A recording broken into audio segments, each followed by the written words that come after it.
Boa noite, irmãos. Uma satisfação muito grande, uma alegria de estar aqui com os irmãos e principalmente pelo privilégio que nós temos de expor as Escrituras Sagradas. E o salmista, no Salmo 19, diz que a lei do Senhor é perfeita e restaura a alma. E eu gostaria de compartilhar com vocês hoje, expositivamente, o Salmo de número 13. E eu quero falar sobre superando o sentimento de abandono. É um salmo de Davi. Quantas vezes, na nossa experiência de vida cristã, nos sentimos sozinhos, como se Deus tivesse nos abandonado. E esse salmo, Salmo 13, vai tratar dessa matéria.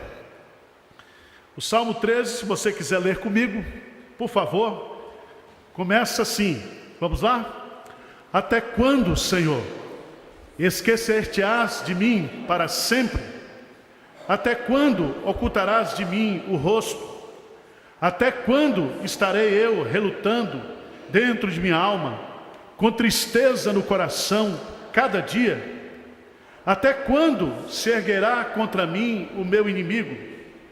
Atenta para mim, responde-me, Senhor Deus meu, ilumina-me os olhos, para que eu não durma o sono da morte, para que não diga o meu inimigo, prevaleci contra ele, e não se regozijem os meus adversários, vindo eu a vacilar.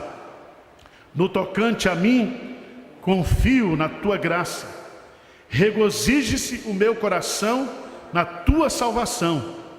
Cantarei ao Senhor, porquanto me tem feito muito bem. Amém. Meus prezados irmãos, um dos estudos mais fascinantes da Bíblia é o estudo do livro dos Salmos. O livro dos Salmos, ele está colocado no centro da Bíblia, e eu creio que todos nós, cristãos, em meio às nossas lutas, em meio às nossas angústias da vida cristã, encontramos no livro dos Salmos preciosas palavras de conforto e de consolação. O livro dos Salmos, no hebraico, Sefer Tefilim, significa livro dos louvores. É o inário, é o cantor cristão, é o novo cântico do povo de Israel, da igreja do Antigo Testamento. São 150 salmos, e o primeiro salmo, o salmo de número 1, ele apresenta a figura contrastante do justo e do ímpio. Ele identifica aquele que adora a Deus e aquele que não adora a Deus. O livro dos Salmos, ele se encerra com o salmo de número 150, dizendo que nós devemos louvar a Deus no seu santuário, e termina dizendo: todo ser que respira, louve ao Senhor. Uma doxologia universal, uma doxologia onde todo o universo é convidado a louvar a Deus. O livro dos Salmos, eu sei que você já sabe disso, está dividido em 5 livros. O primeiro livro vai do capítulo 1 até o 41, e grande parte desses salmos foram escritos por Davi.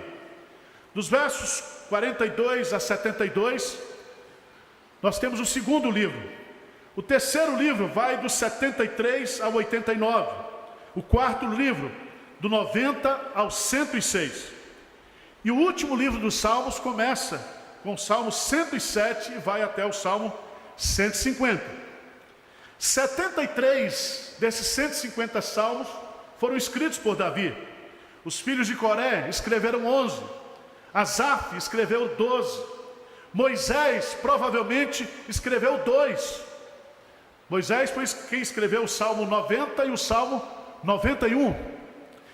Salomão, por incrível que pareça, escreveu o Salmo 127, 128, falando sobre família. O homem que teme ao Senhor será abençoado. E é tão interessante, meus amados irmãos, João Calvino, no seu comentário dos Salmos, ele diz que o livro dos Salmos faz uma anatomia da alma humana, faz uma descrição da alma humana. São poesias musicais onde Deus fala conosco, mas ao mesmo tempo Deus deixa a gente falar. Por isso que há no livro dos Salmos muitos versículos que são completamente contrários ao cristianismo, aquilo que Jesus Cristo pregou lá no Sermão do Monte. Mas Santo Agostinho, ele na sua sabedoria e no seu comentário diz: gente, no livro dos Salmos Deus fala, mas Deus deixa também a gente falar. A gente falar.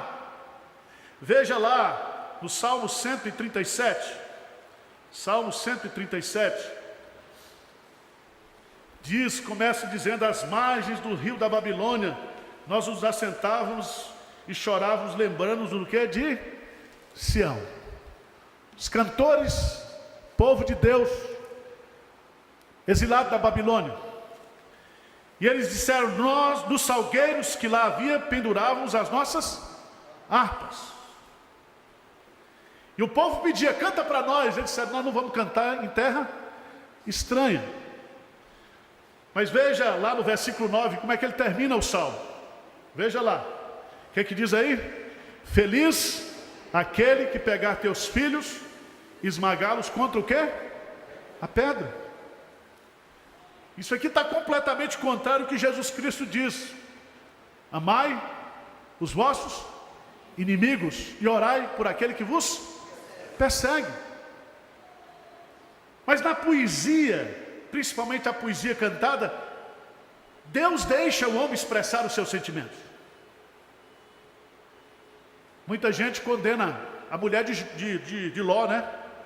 A mulher de Ló, que a mulher de Ló, no meio da sua aflição, depois de perder todos os seus filhos, depois de perder todos os seus bens, depois de perder o cartão de crédito para ir para o shopping, ela diz para Ló, né? Abandona o teu Deus. Porque ela estava no desespero, na angústia, na agonia, no sofrimento. E quantas vezes nós falamos para Deus coisas que Deus entende, que Deus ouve, e que Deus sabe que aquilo não expressa de fato aquilo que verdadeiramente nós pensamos. Eu quero chamar a sua atenção para o Salmo de número 13. Salmo de número 13. Se você observar aí, ele tem um título chamado Oração de Fé. E esse salmo, ele foi composto por Davi. E se você observar, ele diz ao mestre de canto. Ele dedica este salmo para aquele que é o chefe-mor dos louvores, dos cânticos, possa cantar com a igreja, possa cantar com o povo. E esse salmo, ele tem como tema principal o sentimento de abandono que Davi está sentindo da parte de Deus. O contexto de produção desse salmo provavelmente foi naquele período de quase 20 anos, depois que Davi foi ungido por Samuel, até ele tomar assento no reino.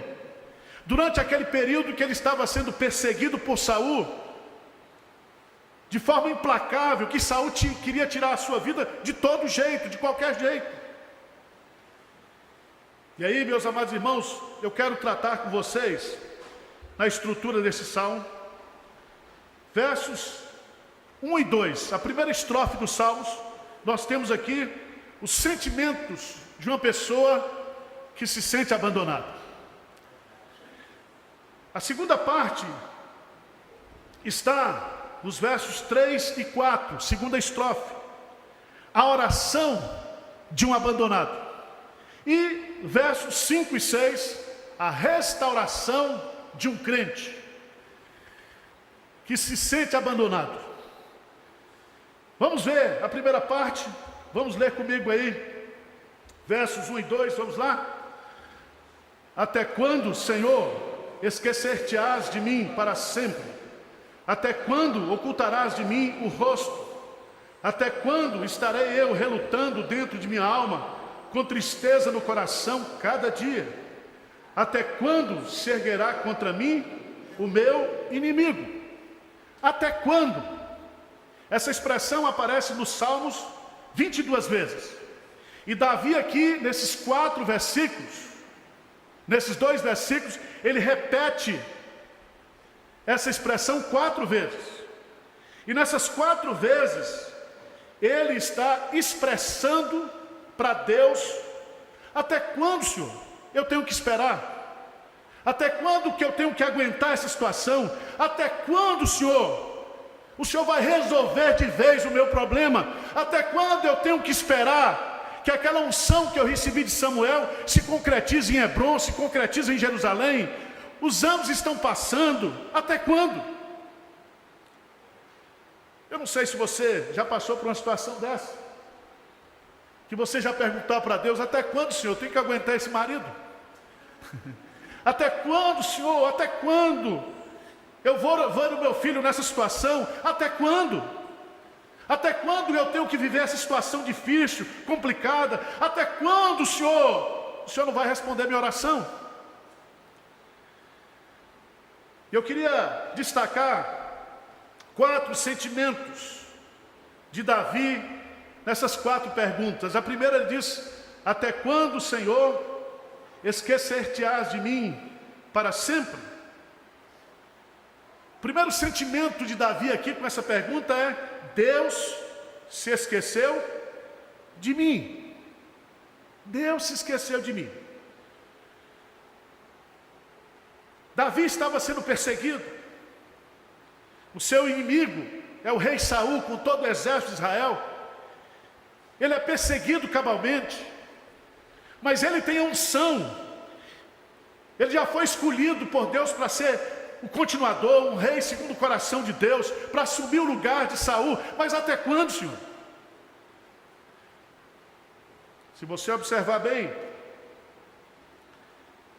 nós temos muitas vezes esse sentimento presente na nossa vida. Esqueceu Deus de mim? Isaías capítulo 40. O meu direito passou despercebido ao meu Deus? Deus não se importa mais comigo? Será que a graça de Deus caducou na minha vida? Será que a aliança de Deus não faz mais sentido no meu relacionamento com Deus? Até quando, Senhor? O Senhor se esqueceu de mim. Você sabe, e nós sabemos que Deus jamais se esquece de nós. Você sabe que a mente de Deus é perfeita e Deus não sofre de amnésia. Deus não tem problema de esquizofrenia. Deus não tem problema de esquecimento. É tão bonito quando você olha na Bíblia. Abra a sua Bíblia, por favor, lá em Isaías capítulo 44, versículo 21. Isaías capítulo 44, versículo 21. Lê comigo, por favor, essa promessa de Deus. Isaías 44, 21. O que que diz? Lembra-te dessas coisas, ó Jacó, ó Israel, porquanto és meu servo, eu te formei, tu és meu servo, ó Israel, não me esquecerei de ti. Preste atenção, meu irmão. Deus jamais esquece de mim, da minha vida, daquilo que eu estou passando, da situação que eu estou vivendo. Mas muitas vezes nós perguntamos para Deus: até quando, Senhor? O Senhor se esqueceu de mim? O Senhor não ouve a minha oração? O Senhor não responde ao meu clamor? Mas veja no texto, no versículo 1, o segundo até quando que ele coloca aí, ele diz: até quando ocultarás de mim o quê? O rosto. O Senhor se esqueceu de mim, e agora Davi está dizendo: o Senhor se escondeu de mim.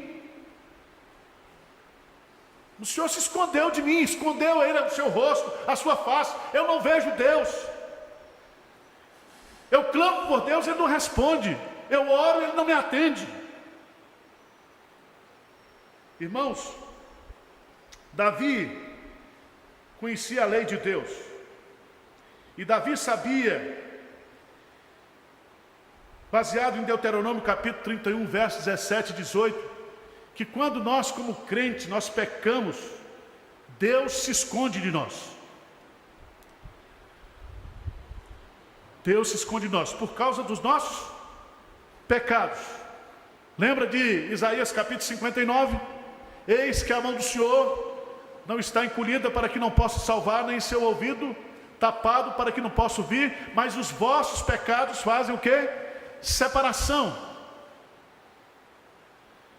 A única coisa que nos leva ao pecado. Agora, eu quero que você entenda que nós, muitas vezes, como crentes, nas nossas angústias, nas nossas necessidades, nos nossos problemas, nós achamos que Deus se escondeu de nós. Abra a sua Bíblia, por favor, no Salmo 139. Salmo 139, versículos 7 e 10. Eu queria dizer para você que a única coisa impossível de acontecer na minha vida e na sua vida é nós nos escondermos o que? De Deus, e Deus se escondeu o que? De nós. Salmo 139, a partir do versículo 7. Para onde me ausentarei do teu espírito? Para onde fugirei da tua face? Se subo aos céus, lá estás. Se faço a minha cama no mais profundo abismo, lá estás também. Se tomo as asas da alvorada e me detém nos confins do mar, ainda lá me haverá de guiar a tua mão e a tua destra, o que me susterá. Deus não está escondendo de você. Pode crer nisso. Deus não se esqueceu de você, apesar de você estar se sentindo assim. Terceiro argumento, terceiro sentimento descrito no texto. Veja lá, Salmo 13, versículo 2. Primeira parte, lê comigo aí. Até quando estarei eu relutando dentro de minha alma, com tristeza no coração, o quê? Cada dia. Sabe o que Davi está dizendo? Está dizendo assim: até quando o Senhor vai me deixar nessa tristeza? Tristeza diária, tristeza de coração. Já pensou nisso? É interessante. Davi, ele diz para Deus: eu estou carregando tristeza no meu coração, dia após dia, dia após dia. Tristeza de coração, tristeza de alma. Como diz o salmista: porque estás o quê? Abatido a minha alma, porque te perturbas o quê? Dentro de mim. Davi estava com tristeza constante no seu coração, não por causa do pecado, mas porque Deus não respondia, Deus não agia. Até quando, Senhor? Você sabe que a coisa mais difícil da vida cristã, principalmente para mim que sou ansioso, é esperar. Eu não sei quantos de vocês aqui gostam de sala de espera. Para mim, sala de espera é o pior lugar do mundo. Você sai de São Paulo, vai para o médico, marca, chega lá, o médico não chega, e você fica na sala de espera, e a sua cabeça funcionando, e o médico não chega. E você marcou 2h30 porque você sabe que se voltar às 4 você vai pegar o trânsito. E aí você começa a desenvolver dentro de você esse sentimento de que você quer, mas a coisa não acontece. Você tem que ficar ali sentado, esperando. Meus amados irmãos, para mim, a maior dificuldade na vida cristã é esperar o quê? O tempo de Deus. Jesus diz: o vosso tempo sempre está pronto. Sempre está pronto. O nosso tempo é agora. Nós queremos tudo já, imediatamente. Mas Deus tem os seus planos. Deus tem a sua hora. Precisamos lembrar que Cristo, quando salva o homem, não salva apenas dos seus pecados, mas também da sua solidão, da sua tristeza. Preste atenção. João Crisóstomo diz: se um homem passasse por todas as tristezas de todos os santos do mundo, ainda assim elas não valeriam uma hora de glória no céu. Lutero, ele diz: você aprende sua teologia principalmente nos lugares aonde suas tristezas o levam. Quando você está passando por uma tristeza, quando você está passando por uma dificuldade, quando você está passando por um problema, a sua teologia tem que funcionar.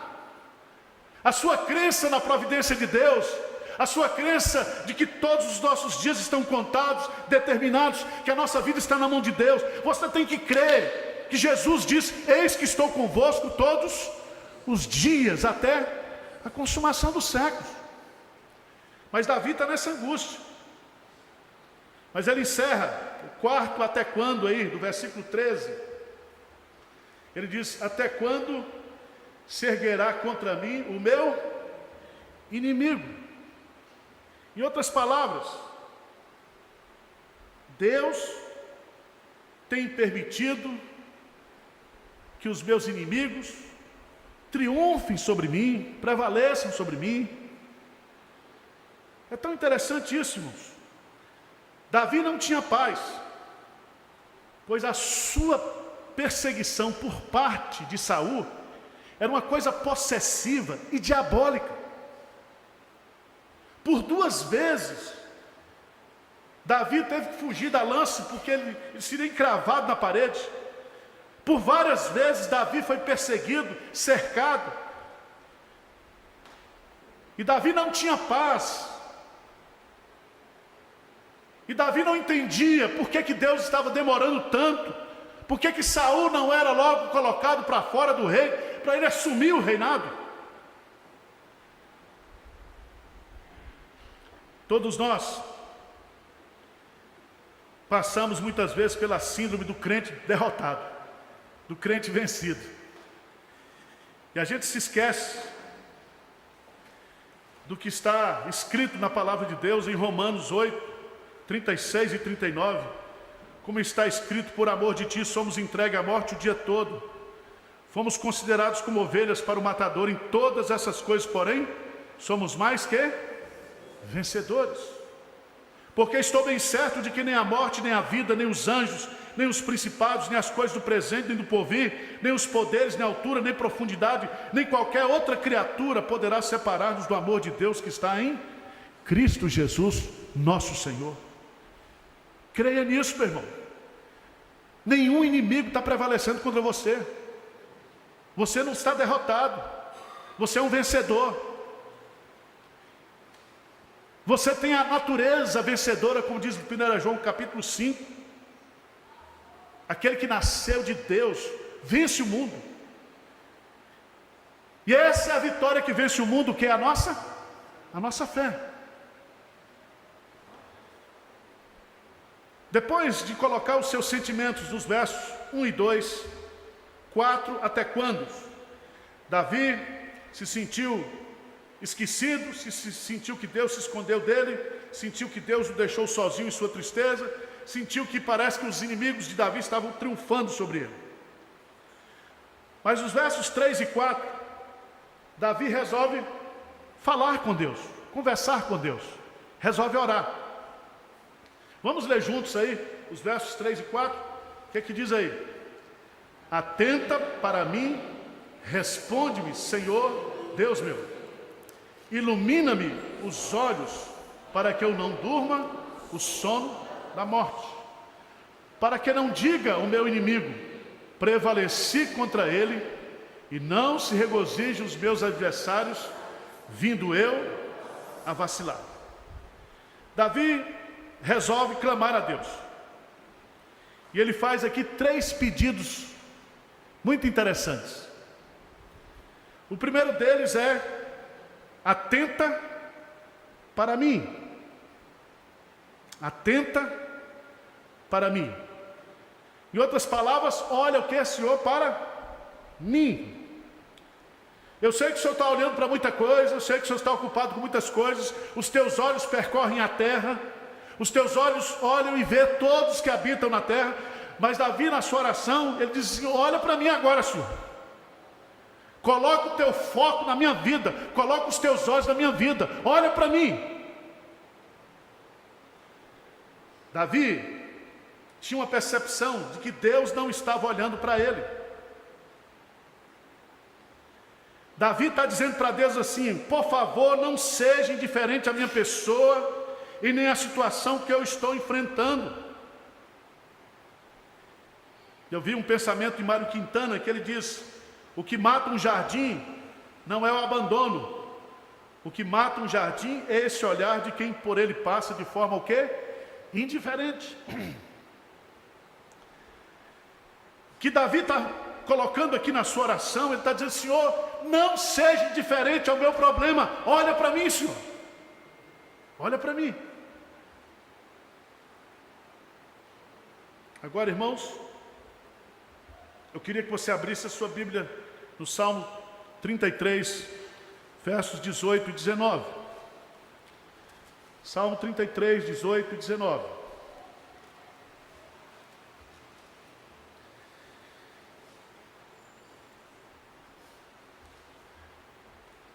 Se você tiver com sua Bíblia aí e quiser ler comigo, diz assim: eis que os olhos do Senhor estão sobre os que o temem, sobre os que esperam,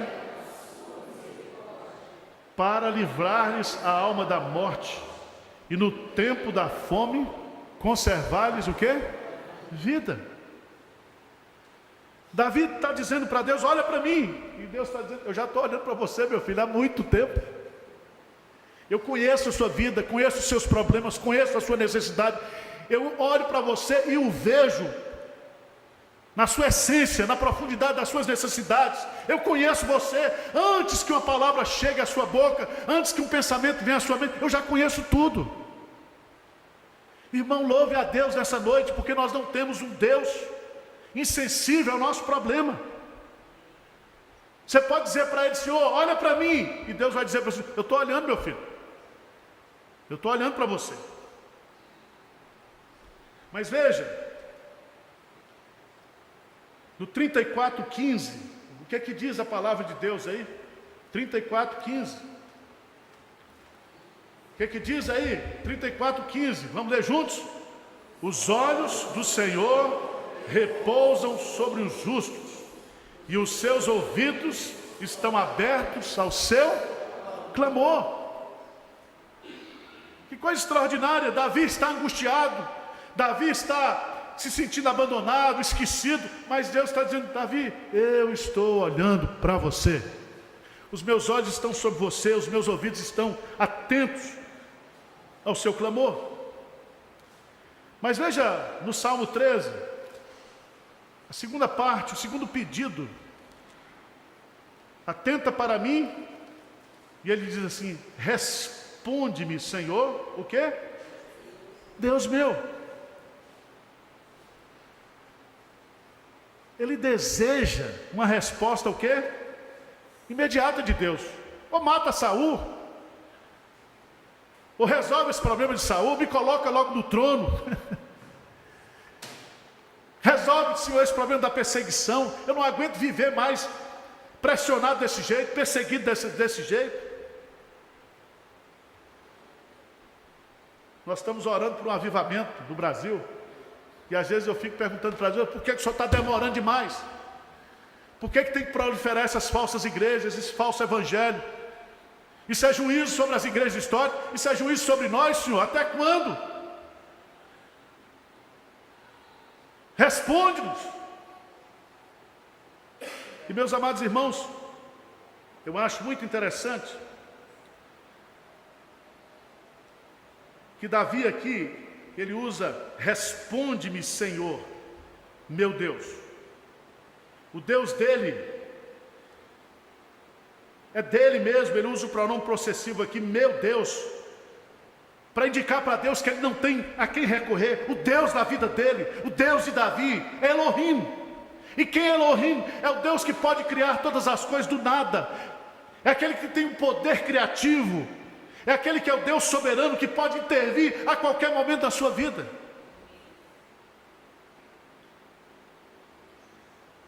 Deus, porém, irmãos, sempre nos responde no tempo dele. Nós temos o direito de espernear, mas nós temos que entender que a vontade de Deus, ela é boa, perfeita e agradável. E eu queria que você abrisse a sua Bíblia no Salmo 66. Salmo de número 66, versos 19 e 20. Diz assim: entretanto Deus me tem o quê? Ouvido, e me tem atendido a voz da... Bendito seja Deus, que não me rejeita a oração, nem aparta de mim o quê? A sua graça. Preste atenção, a sua oração, a minha oração, a oração da igreja, ela entra na sala do trono de Deus e ela é recebida numa bandeja de ouro. E as orações que entram no trono de Deus, todas elas são consideradas e respondidas. Talvez Deus já tenha respondido a sua oração e tem um demônio segurando no caminho a resposta. Talvez Deus já respondeu a sua oração, mas as coisas vão acontecer daqui uma semana, um mês, 2 meses, mas Ele já respondeu. Não existe oração diante de Deus que não é respondida. Deus muitas vezes não responde o que eu quero, mas Ele responde. Ele responde. E aí vem o terceiro pedido, nessa segunda estrofe. E eu acho isso aqui maravilhoso. No versículo 3 ele diz: atenta para mim, responde-me, Senhor Deus meu. Mas ele vai colocar uma expressão: ilumina-me os olhos, para que eu não durma o sono da morte, para que eu não diga, o meu inimigo prevaleci contra ele, e não se regozije os meus adversários, vindo eu a quê? A vacilar. Olha para mim, responde, mas o quê? Ilumina-me. E o que é iluminar aqui? Senhor, derrama luz nas minhas trevas. Me dê espírito de discernimento, de compreensão. Abra os meus olhos, Senhor, para que eu possa entender, contemplar, ver as coisas como elas são na realidade. Abra a sua Bíblia, por favor, lá no livro de 2 Reis, capítulo 6. 2 Reis, capítulo 6. A oração de Eliseu na guerra contra os sírios. E a partir do versículo 15: tendo se levantado muito cedo o moço do homem de Deus e saído, eis que tropas, cavalos, carros haviam cercado a cidade. Então o seu moço lhe disse: ai, meu senhor, que faremos? Lê comigo versos 16 e 17. Vamos ler juntos aí? 2 Reis 6, 16 e 17. Ele respondeu: não temas, porque mais são os que estão conosco do que os que estão. Orou Eliseu e disse: Senhor, peço-te que abra os olhos para que veja. O Senhor abriu os olhos do moço, e ele viu que o monte estava cheio de cavalos e carros de fogo em redor de Eliseu.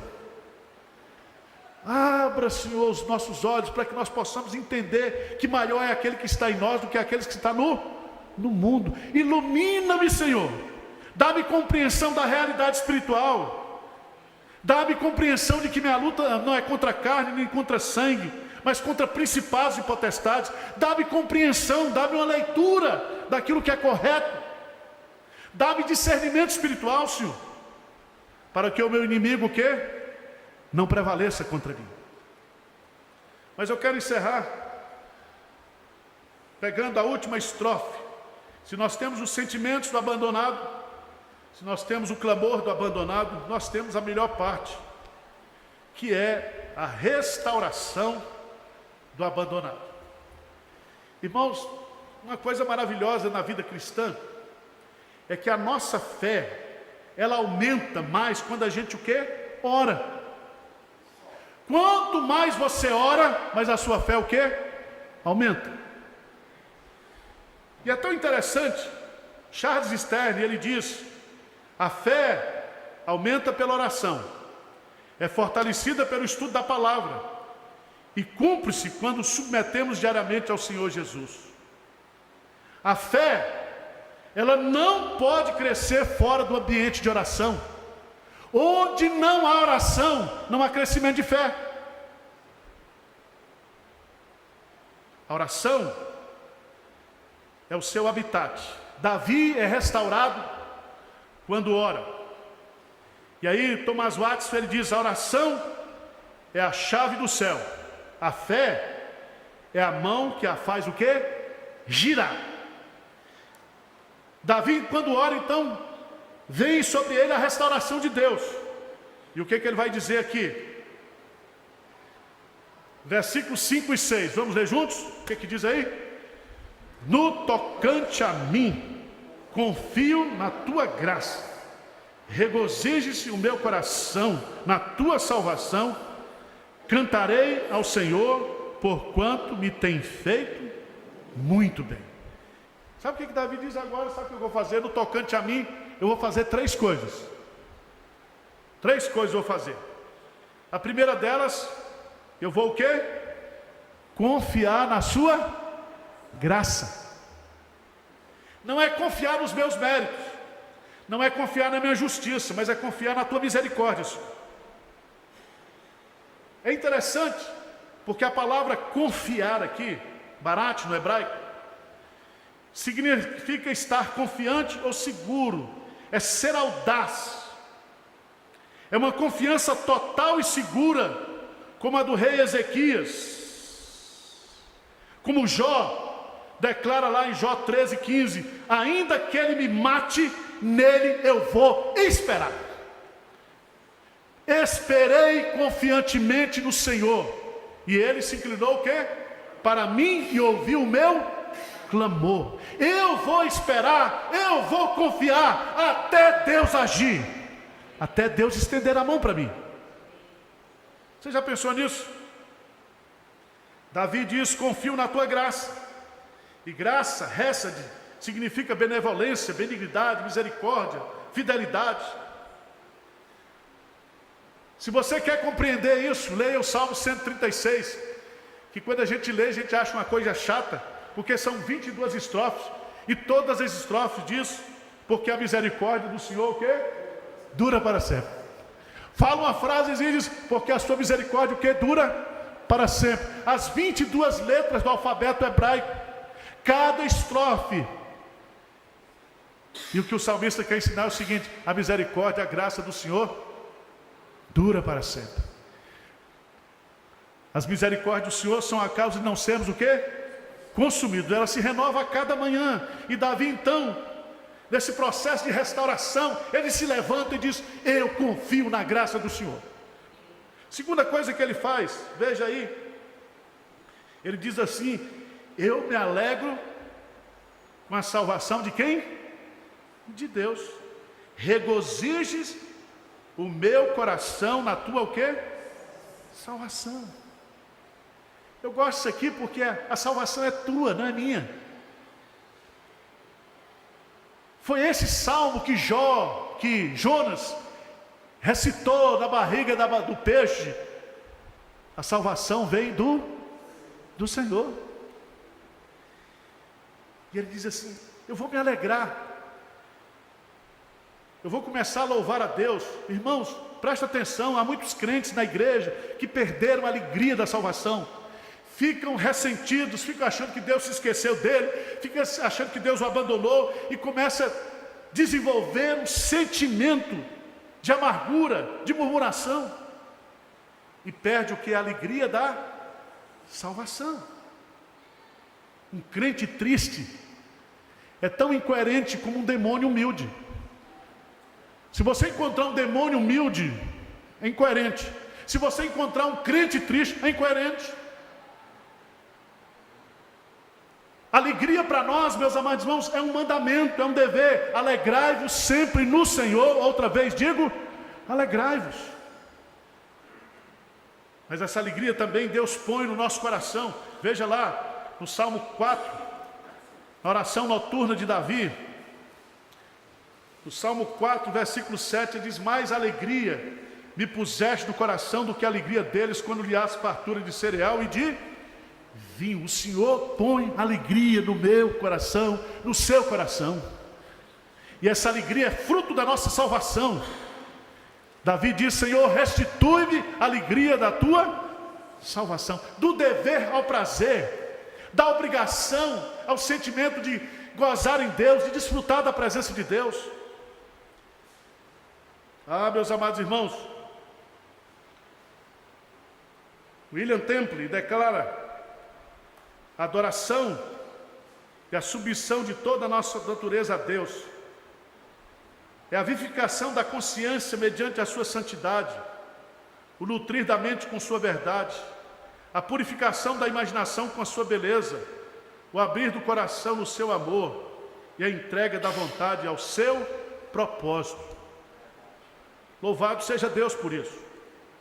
Eu quero encerrar com o último ponto. Eu confio em Deus, eu me alegro com a salvação de Deus. E aí, Davi vai dizer, e eu cantarei a bondade de Deus. Está aí, versículo 6, o que ele diz? Cantarei ao Senhor, porque me tem feito o quê? Muito bem, não é pouco não, é muito. E veja aí no texto, que ele não usa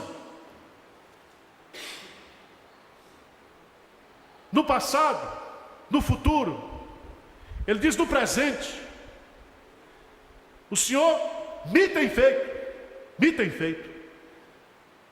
Eu queria chamar a sua atenção porque Pedro coloca isso, não andeis ansiosos, mas devemos lançar sobre ele toda a nossa ansiedade, porque ele tem cuidado de nós.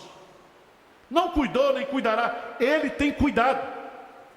E aqui, meus amados irmãos, se o crente está alegre, o que é que diz Tiago? Cante louvores. Davi diz, cantarei ao Senhor. A alegria, o reconhecimento e a gratidão a Deus são expressos por meio de cânticos. Devemos nos apresentar diante do Senhor com adoração, com cânticos. Devemos estar alegres na sua presença. E é tão interessante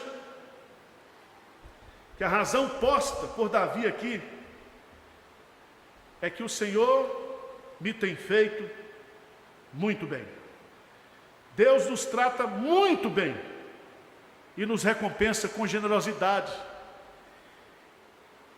E Ele tem misericórdia de nós, porque Ele sabe que nós somos pó, que nós duvidamos muitas vezes do seu caráter, da sua bondade, das suas promessas, da sua aliança. Quantas orações nós já fizemos para Deus reclamando, mas Deus está nos restaurando aqui nessa noite. Irmãos, nesse salmo, Davi trata dos seus sentimentos, dos seus adversários e da sua fé. Ele sai, na linguagem de John MacArthur Jr., de um buraco, chega ao nível do mar na oração e depois ele vai até os picos das montanhas da adoração. Deus tira ele dessa situação de sensação de abandono para alegria, para louvor, para contentamento, para confiança. Eu queria desafiar você nesta noite, para que você não confie nos seus sentimentos, que você não confie na sua percepção, na sua leitura, mas que você confie o que? Na palavra de Deus. Amém? Vamos ficar de pé?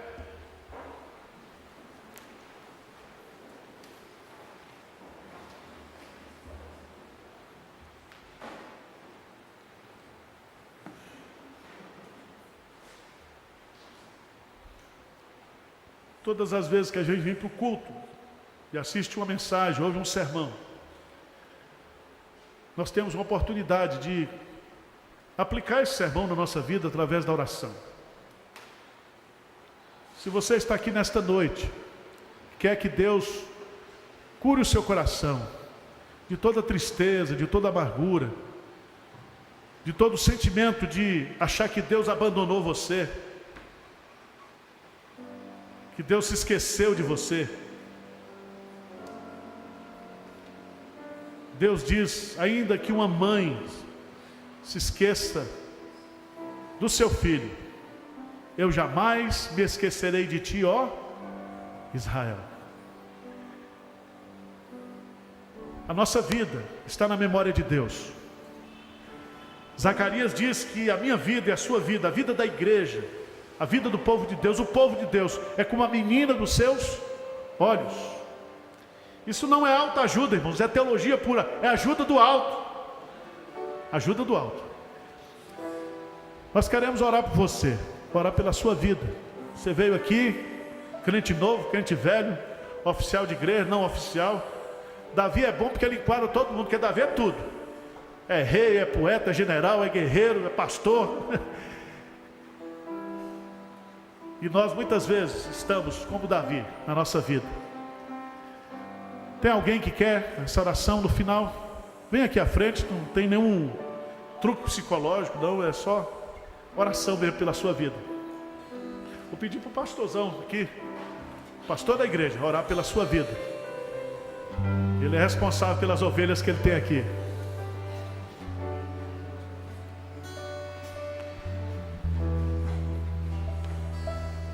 Louvado seja o Senhor, irmãos. Vamos buscar a presença dele em oração. Que Deus transforme o seu coração nessa noite, em nome de Jesus. Querido Deus, eterno Pai, nessa noite o Senhor falou ao nosso coração pela tua palavra. Muito obrigado, Deus, porque tu és bondoso e aceita, Deus, ó Pai, o nosso desabafo, ó Deus, ó Pai, a sinceridade do nosso coração em oração na tua presença. E ó Deus, aqui está teu povo, tal como Davi naquele dia rasgando a sua alma. Mas Deus, obrigado porque para cada questionamento nosso, o Senhor tem uma resposta maravilhosa. Ó Deus, mas muito obrigado porque quando nós fazemos petições e achamos, Deus, ó Pai, que elas não são respondidas, tu nos mostras que para cada uma das nossas petições, o Senhor tem a resposta. Ó Pai, muito obrigado, porque enquanto trabalhas em nosso coração em oração, nos ensinas a confiar em Tua graça, ó Deus, ó Pai. De maneira que, ó Deus, ó Pai, confiando em Tua graça, o nosso coração muda da disposição da murmuração para a adoração, e nós terminamos dizendo: cantarei ao Senhor, por quanto me tens feito muito bem. Ó Deus, tu conheces a necessidade dos teus filhos e das tuas filhas que aqui estão. Nós queremos pedir que o Senhor ouça o clamor, ouça o gemido da alma de cada um. Ó Deus, que as respostas que o Senhor nos deu pelas Escrituras hoje animem o coração do teu povo, animem o coração de cada um de nós. Ó Senhor, fortalece a nossa fé. Nós queremos confiar somente na graça de Jesus.